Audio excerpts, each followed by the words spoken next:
In this short video, we are going to reset EX2700 Netgear Range Extender device. It's simpler than you think. Locate the factory reset on your Netgear extender on the side or back of your extender.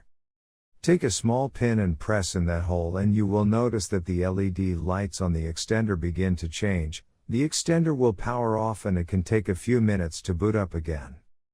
Now it's time to go to your computer or laptop screen, and what you will notice is that the extender has been disconnected, as after the factory reset you had to set up the Netgear extender again. Go to my Wi-Fi X.net if on Windows device or my Wi-Fi X.local if on Apple device. In case using an Android device, go to 92.168.1.250.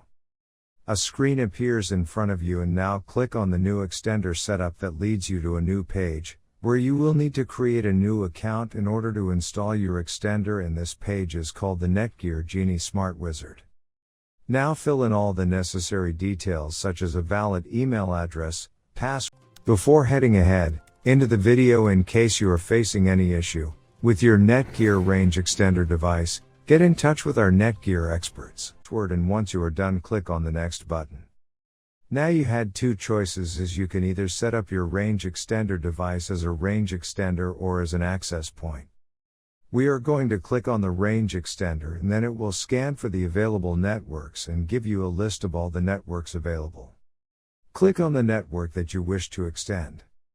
In my case, it's Netgear router. And then it would ask you for the password of your network, and all you will need to do is fill in the password of your existing network.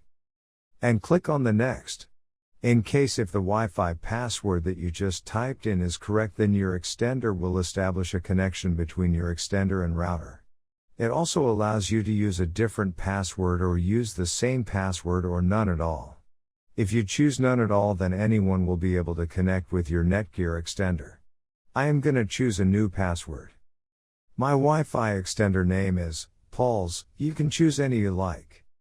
Now we are successfully done with setting up our Netgear EX2700 range extender. Now go to our taskbar and connect to our newly set up Paul's range extender. And open up our browser, and Google appeared, which means our extended network is working. Thanks for watching our video, and do not forget to like, share, and comment on the video, so that you never miss any video from our channel.